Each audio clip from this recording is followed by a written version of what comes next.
Good evening students. நான் உங்கள் Priya miss பேசுகிறேன். எல்லாரும் எப்படி இருக்கீங்க? நல்லா இருக்கீங்களா? நீங்கள் எல்லாரும் இந்த லீவை பயனுள்ளதாக பயன்படுத்தணும் அப்படின்றதுக்காக மிஸ் இந்த பதிவை வெளியிடுறேன். இது வந்து ஜியாகிரஃபியில் ஃபஸ்ட் லெசன். நீங்கள் ஃபுல் லெசனை நம்ம போட முடியாது அப்படின்றதுனால பார்ட்டாக போடுறேன். இது வந்து இந்தியாவினுடைய அமைவிடம் பற்றின பாடம் இது. ஸோ எல்லோரும் கொஞ்சம் கவனமாக கவனித்து புக் எடுத்து முக்கியமானதெல்லாம் அண்டர்லைன் பண்ணிக்கோங்க. இப்போ வாங்க பாடத்துக்கு போகலாம். சரி, இப்போ ஃபர்ஸ்ட் லெசன் என்ன அப்படின்னா இந்தியா அமைவிடம் நிலத்தோற்றம் மற்றும் வடிகால் அமைப்பு. இதில் நம்ம பார்க்க போகிறது இந்தியா அமைவிடம். உலகத்தில் இருக்கக்கூடிய நிறைய பெரிய நாடுகளில் இந்தியா எத்தனாவது இடத்துல இருக்குது அப்படின்னா 7வது இடத்துல இருக்குது. ஆசியாவில் எத்தனாவது இடத்துல இருக்குது? ஆசிய கண்டத்தில் அப்படின்னு பார்த்தீங்கன்னா 2வது இடத்துல இருக்குது. சரி, இந்தியாவினுடைய மொத்த நிலப்பரப்பு என்ன? இந்தியாவினுடைய மொத்த நிலப்பரப்பு என்ன அப்படின்னா 32,87,263. இது எப்படி இந்த நம்பரை ஞாபகம் வச்சுக்கிறது? சரியா? ஸோ 32,87,263 சதுர கிலோமீட்டர். இதை 32 வயசு பையனும் 87 வயசு தாத்தாவும் நடந்து போயிட்டு இருக்கும்போது 2 பேருக்கும் பசிச்சதுனால 6 லட்டு வாங்கி 3 ஷேர் பண்ணிக்கிட்டாங்க. ஸோ இந்த மாதிரி சின்ன சின்ன க்ளூ வச்சு படிச்சிங்கன்னா மறக்காது. இது மிஸ் வச்ச க்ளூ. உங்களுக்கு என்ன க்ளூ வேணுமோ அந்த மாதிரி நீங்கள் க்ளூ வச்சு படிச்சுக்கோங்க. ஓகேவா? சரி, இப்போ இந்தியாவினுடைய மொத்த நிலப்பரப்பு பார்த்தோம். புவியில இந்தியா எத்தனை சதவீதம் பரப்பளவு இருக்கு அப்படின்னா 2.4% பரப்பளவு இந்தியா இருக்கு. சரி, இப்போ இந்தியாவினுடைய எல்லையை 2ஆ பிரிக்கலாம். நில எல்லை, நீர் எல்லை அப்படின்னு பிரிக்கலாம். ஸோ நில எல்லை அப்படின்னா இங்கே குஜராத்ல இருந்து நிலப்பகுதியை ஆரம்பிக்குது இல்லையா? ஸோ இங்க இருந்து அருணாச்சல பிரதேசம் வரைக்கும் எந்தெந்த நாடுகள் இந்தியாவோட நில எல்லையை ஷேர் பண்ணிக்கிறாங்க அப்படின்னு பார்த்தீங்கன்னா இந்த வடமேற்கு பகுதியில பாகிஸ்தான், ஆப்கானிஸ்தான். வடமேற்கு பாகிஸ்தான், ஆப்கானிஸ்தான்.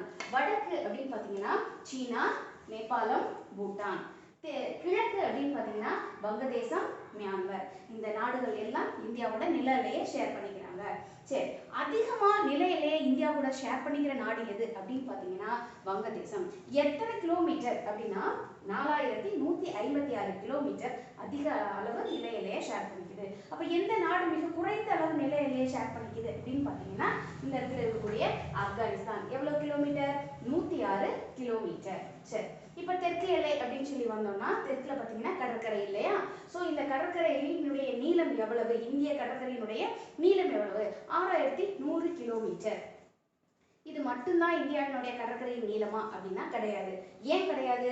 நமக்கு தீவுகளும் சொந்தமான தீவுகள் இருக்கு. மேற்கே அரபிக்கடல்ல லட்சத்தீவுகளும், கிழக்கே வங்காள விரிகுடால அந்தமான் நிக்கோபர் தீவுகளும் இருக்கு. ஸோ இதனுடைய கடற்கரையை நம்ம சேர்க்கணும் இல்லையா? ஸோ சேர்த்தோம்னா இந்தியா கடற்கரையினுடைய மொத்த நீளம் எவ்வளவு அப்படின்னா 7516 கிலோமீட்டர்.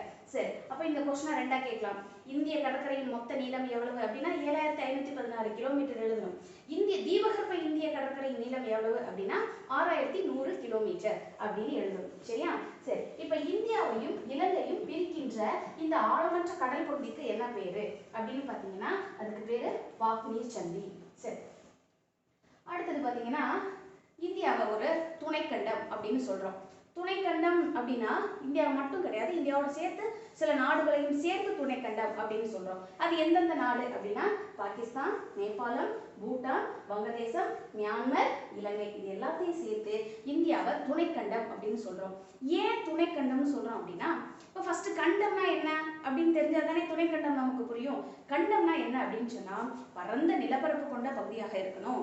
எல்லா வகையான நில அமைப்புகளும், அதாவது பீடபூமிகள், பள்ளத்தாக்குகள், உயர்ந்த பகுதிகள், மேடுகள் எல்லாமே இருக்கணும். சரியா?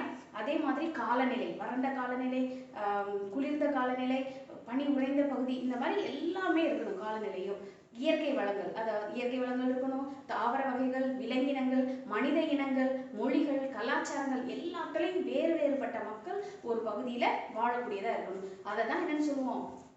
கண்டம் அப்படின்னு சொல்லுவோம். அந்த கண்டத்தோட இப்ப நான் சொல்லும் போதே உங்களுக்கு புரிஞ்சுக்கிறது எல்லாமே எங்கே இருக்கு? இந்தியாவில இருக்கு. பல்வேறுபட்ட மக்கள் வாழ்றாங்க, மொழிகள் இருக்கு, இனங்கள் இருக்கு, கலாச்சாரங்கள் இருக்கு, அதுக்கப்புறம் தாவர வகைகள் இருக்கு, விலங்கினங்கள் இருக்கு, நில அமைப்பு இருக்கு, காலநிலைகள் இருக்கு. ஸோ அதனாலதான் இது என்னன்னு சொல்றோம்? துணைக்கண்டம். ஏன் இதை கண்டம் சொன்னா என்ன அப்படின்னா கண்ட அளவுக்கு இந்தியா எப்படி இல்லை, பெருசா இல்லை. அதனாலதான் இதை துணைக்கண்டம் அப்படின்னு சொல்றோம். சரி, இப்ப இந்தியாவினுடைய அண்டை நாடுகள் எது எல்லாமே பார்த்தோம் இல்லையா? அதனுடைய நிலப்பரப்பு பார்த்தோம். இப்போ நிலப்பரப்பு அப்படின்னு சொல்லும்போது வடக்கு தெற்காக இந்தியாவினுடைய நீளம் எவ்வளவு? சரியா? ஸோ கீழ்ப்பகுதி இருக்கு இல்லையா? இது குமரிமுனை. இந்த மேல் பகுதி இருக்கு இல்லையா, இந்த பகுதி லடாக். இந்த லடாக் பகுதியினுடைய லாஸ்ட் எட்ஜ் இருக்கு இல்லையா, அது என்னன்னா இந்திரா கோல் அப்படின்னு சொல்லுவாங்க. இந்த பகுதி வரைக்கும் கீழே இருந்து மேலே வரைக்கும் எத்தனை கிலோமீட்டர் நீளம் இருக்கு அப்படின்னா 3214 கிலோமீட்டர். அதே மாதிரி கிழக்கு மேற்காக எவ்வளவு தூரம் அப்படின்னு பார்த்தீங்கன்னா இந்த பகுதி குஜராத். ஸோ குஜராத் அந்த லாஸ்ட் வந்து அருணாச்சல் பிரதேஷ். இங்க இருந்து அங்க வரைக்கும் எத்தனை கிலோமீட்டர் இருக்கு அப்படின்னு பார்த்தீங்கன்னா 2933 கிலோமீட்டர் இருக்கு. சரி, இப்போ இந்தியாவோட இடைய பத்தி டீட்டெயில்ஸ் தெரிஞ்சு போச்சு. இப்போ பூமியில இந்தியா எந்த இடத்துல இருக்கு அப்படின்றது தெரியணும் இல்லையா. ஸோ இப்போ இது வந்து நான் பூமியினுடைய மாடலா இந்த ஆரஞ்சு பழத்தை எடுத்திருக்கேன். இந்த ஆரஞ்சு பழத்தை பாருங்க, இதுல மேல இருந்து கீழாக நான் என்ன பண்ணியிருக்கேன், கோடுகள் வரைஞ்சிருக்கேன் இல்லையா. ஸோ இந்த கோடுகளுக்கு என்ன பேரு, தீர்க்க கோடுகள். ஸோ இந்த பூமியில மொத்தம் எத்தனை தீர்க்க கோடுகள் இருக்கு வரையப்பட்டிருக்கு அப்படின்னா 360 தீர்க்க கோடுகள் வரையப்பட்டிருக்கு. சரி, அதே மாதிரி இந்த படத்துல பாருங்க குறுக்கு கோடுகள் வரையப்பட்டிருக்கு. நல்லா பாருங்க, குறுக்கு கோடுகள் இந்த குறுக்கு கோடுகளுக்கு என்ன பேரு, அச்சக்கோடுகள். இப்போ நான் இது ரெண்டையும் தனித்தனியா காமிச்சிருக்கேன். ஆனா பூமியினுடைய மேற்பகுதியில குறுக்கையும் இந்த மாதிரி நீளவாக்குலையும் சேர்த்து வரையப்பட்ட கற்பனை கோடுகள் இவை. இந்த நீளவாக்குல வரையப்பட்ட இந்த கோடுகளுக்கு தீர்க்க கோடுகள்னும் இந்த கோடுகளுக்கு அச்சக்கோடுகள் அப்படின்னு பேரு. சரியா. ஸோ இந்த ரெண்டு கோடும் பூமியில எதுக்காக வரையப்பட்டிருக்கு அப்படின்னா, ஒரு இடம், அது எந்த இடமா வேணா இருக்கலாம், அந்த இடம் பூமியில எந்த இடத்துல இருக்கு அப்படின்னு தெரிஞ்சுக்கிறதுக்காகவும் அந்த பகுதியினுடைய திட்ட நேரத்தை கண்டுபிடிக்கிறதுக்காகவும் தான் இந்த அச்சு தீர்க்க கோடுகள் நமக்கு பயன்படுது. சரி, அப்ப இந்தியா இப்போ இந்த உலகம் முழுசும் நிறைய தீர்க்க கோடுகள் போகுது இல்லையா. இப்போ பூமியினுடைய நடு பகுதியில போகக்கூடிய இந்த தீர்க்க கோடு, இப்போ இதுதான் பூமியினுடைய நடு பகுதின்னு வச்சுக்கோ. இந்த தீர்க்க கோடு 0 டிகிரி தீர்க்கரேகை. இது எது வழியாக போகுது, அதுக்கு பேர் என்ன அப்படின்னா, இது இங்கிலாந்து நாட்டுல லண்டனுக்கு பக்கத்துல கிரீன்விச் அப்படின்ற இடத்து வழியாக போகுது. அதனால இந்த கோட்டை என்னன்னு சொல்றாங்க, கிரீன்விச் தீர்க்கரேகை அப்படின்னு சொல்றாங்க. இதுதான் பூமியினுடைய நடு பகுதியில போகுது. ஸோ இதை வச்சுதான் உலகம் முழுசும் இருக்கக்கூடிய பகுதிகளுக்கு கரெக்டான டைம், உலக திட்ட நேரம் கண்டுபிடிக்க பயன்படுது. ஏன்னா பூமி தன்னைத்தானே சுத்திக்கிட்டு பூமியை சூரியனை சுத்தி வருது இல்லையா. அப்ப சுத்தும் போது இந்த பகுதியில விடிஞ்சிருக்கும், இந்த பகுதி இருட்டாகும் இல்லையா. அப்போ எல்லா பகுதிக்கும் உலகம் முழுசுக்கும் ஒரே டைம் கண்டுபிடிக்கணும்னா எதை வச்சுதான் கண்டுபிடிக்க முடியும், நடு பகுதியில என்ன டைமோ அதுதான் எல்லா பகுதிக்கும் டைம்னு கண்டுபிடிக்கிறாங்க. அது எந்த கோடை வச்சு கண்டுபிடிக்கிறாங்க, இந்த கிரீன்விச் தீர்க்கரேகையை வச்சு கண்டுபிடிக்கிறாங்க. அதே மாதிரி இந்தியாவுக்கும் என்ன செய்யறாங்க, இந்தியாவுக்கும் என்ன பண்றாங்க, அந்த திட்ட நேரத்தை, கரெக்டான திட்ட நேரத்தை கண்டுபிடிக்கிறாங்க. ஏன் அப்படின்னா இந்த கோடுல பாத்தீங்கன்னா இந்த நடுவுல பூமியினுடைய நடு பகுதியில போற இந்த கோடு வந்து பூமத்திய ரேகை. இது 0 டிகிரி அட்சரேகை. சரியா. ஸோ இந்த பூமத்திய ரேகைக்கு வடக்கே இந்தியா இருக்கு, இந்த கிரீன்விச் தீர்க்க ரேகைக்கு கிழக்கே இந்தியா இருக்கு. அப்ப நாம எந்த பகுதியில இருக்கோம், வடகிழக்கு பகுதியில இருக்கோம். பூமிக்கு வடக்கே, தீர்க்க ரேகைக்கு கிழக்கே இருக்கும். சரி, இப்போ நமக்கு சூரியன் இந்த பக்கம் இருந்து உதிச்சு வரும்போது, இந்தியாவும் பெரிய நாடாக இருக்கிறதுனால இப்போ இந்த அருணாச்சல் பிரதேசத்தில் சூரியன் உதிச்ச பகுதியிலேயே இந்த சைடு குஜராத்லேயே உதிக்குமா, கிடையாது. இங்கே உதிச்சு இங்கே வர்றதுக்கு லேட் ஆகும். அப்போ கரெக்டான டைம் நமக்கு வேணும் இல்லையா. அதனால இந்தியாவினுடைய நடு பகுதியில் போகிற கோடு வந்து நம்ம என்ன செஞ்சுருக்கோம், இந்தியாவினுடைய திட்ட நேரமாக கண்டுபிடிக்கிறோம். அது எத்தனாவது டிகிரி அப்படின்னு பார்த்தீங்கன்னா, இந்த போட்டிருக்கேனா, மிஸ் போட்டிருக்கேனா, இது வந்து 82 டிகிரி 30 நிமிடம் கிழக்கு தீர்க்க ரேகை. இந்த கோடை வச்சுதான் இந்தியாவினுடைய திட்ட நேரத்தை கண்டுபிடிக்கிறோம். இது எது வழியா போகுது, மிஸ் இங்க ஒரு டாட் வச்சிருக்கேன் இல்லையா, இந்த டாட் வந்து அலகாபாத் பக்கத்துல மிர்சாப்பூர் அந்த ஊர், அது வழியா தான் இந்த கோடு போகுது. ஸோ இந்த கோடை வச்சுதான் இந்தியாவின் திட்ட நேரம் கணக்கிடப்படுகிறது. ஓகே, இப்ப இந்திய திட்ட நேரத்துக்கும் உலக திட்ட நேரத்துக்கும், உலக திட்ட நேரம்னா கிரீன்விச் திட்ட நேரத்துக்கும் என்ன வித்தியாசம், டைம் வித்தியாசம் என்ன அப்படின்னு பார்த்தீங்கன்னா, நம்ம கிழக்கு பகுதியில் இருக்கிறதுனால சீக்கிரம் சூரியன் உதிச்சிடும், அங்கே வந்து லேட்டாக உதிக்கும் இல்லையா. ஸோ என்ன டிஃப்ரென்ஸ் அப்படின்னு பார்த்தீங்கன்னா 5 மணி 30 நிமிடம் நம்ம அவங்கள விட முன்னாடி நமக்கு சூரியன் உதிச்சிருது, அந்த டிஃப்ரென்ஸ் இருக்கு. சரி, இப்போ நீங்கள் எனக்குள்ள டாட் டாட்டா போட்டிருக்கேன் இல்லையா, இந்த மாதிரி அச்சக்கோடுகள் நிறைய போகுது இல்லை, அந்த மாதிரி போகிற கோடு இந்தியா, அப்படி போகிற ஒரு கோடு வந்து இந்தியாவை 2 சம பாகங்களாக பிரிக்குது. அந்த கோடினுடைய டிகிரி என்ன அப்படின்னு பார்த்தீங்கன்னா 23 டிகிரி 30 நிமிடம் வடக்கு அட்சரேகை. இதை வந்து 23 டிகிரி அப்படின்னு சொல்லுவாங்க. அதை எப்படி சொல்லணும், 23 டிகிரி 30 நிமிடம் வடக்கு அட்சரேகை இந்தியாவை 2 சம பாகங்களாக பிரிக்குது. வட இந்தியா, தென்னிந்தியா அப்படின்னு 2ஆ பிரிக்குது. இந்த தென்னிந்திய பகுதி வந்து வெப்பமண்டல காலநிலை கொண்டதாகவும், இந்த கோட்டுக்கு மேல இருக்கக்கூடிய வடபகுதி மித வெப்பமண்டல காலநிலை கொண்டதாகவும் இருக்கு. சரி, இப்ப நம்ம அச்சக்கோடுகள் தீர்க்க கோடுகள் சொன்னோம் இல்லையா, இது வந்து எவ்வளவு அளவுக்கு இந்தியா பறந்துருக்கு அப்படின்றத கண்டுபிடிக்க பயன்படுது.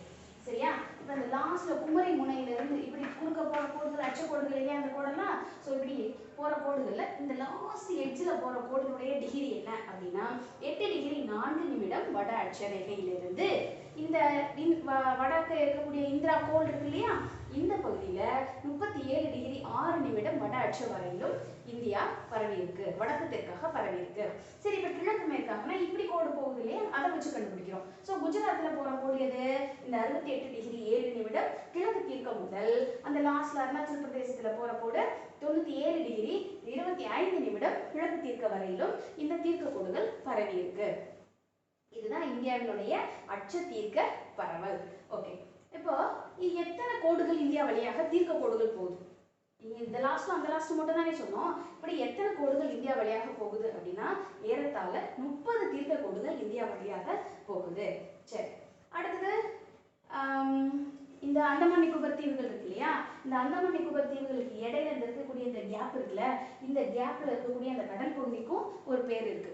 எப்படி வந்து ஸ்ரீலங்காவை இந்தியாவை பிரிக்கிற இந்த கடல் பகுதிக்கு பாக்மீர் சந்தின்னு சொன்னோமோ, அதே மாதிரி இந்த பகுதிக்கு 10 டிகிரி வடக்கு கால்வாய் அப்படின்னு சொல்றாங்க. சரி, இப்போ எல்லாம் புரிஞ்சிருக்கும்னு நினைக்கிறேன். இந்தியாவில் நிறைய மாநிலங்களாக நம்ம பிரிச்சிருக்கிறோம். அதில் சமீபத்தில் பிரிக்கப்பட்ட ஒரு பெரிய மாநிலம் தான் இது ஆந்திர பிரதேஷ். ஆந்திர பிரதேசனுடைய தலைநகர் வந்து ஹைதராபாத். இப்போ ரெண்டா பிரிச்சுட்டாங்க, ஆந்திரா தெலுங்கானான்ட்டு. இப்போ ஹைதராபாத் எங்க இருக்கு, தெலுங்கானால இருக்கு. அப்போ ஆந்திர பிரதேஷ்க்கு ஒரு தலைநகர் வேணும் இல்லையா, அப்போ அதுக்காக ஒரு புதிய தலைநகரை அவங்க நிர்மாணிக்கிறாங்க.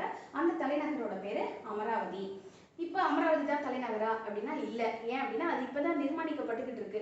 ஸோ அதனால 2024 வரைக்கும் இந்த ஹைதராபாத் தான் தெலுங்கானாவுக்கும் ஆந்திர பிரதேசத்துக்கும் தலைநகராக செயல்படும். சரியா, ஸோ அவ்வளோதான். இப்போ நம்ம எல்லாம் பார்த்தாச்சு, இந்தியாவினுடைய அமைவிடம் பூமியில் எங்கே இருக்கு எல்லா டீட்டெயிலும் பார்த்தாச்சு. புக்கு பார்த்து முக்கியமானதெல்லாம் அண்டர்லைன் பண்ணி படிச்சுக்கோங்க. உங்களுக்கு ஏதாவது டவுட் இருந்துச்சுன்னா கமெண்ட் பாக்ஸில் போடுங்க. தேங்க்யூ.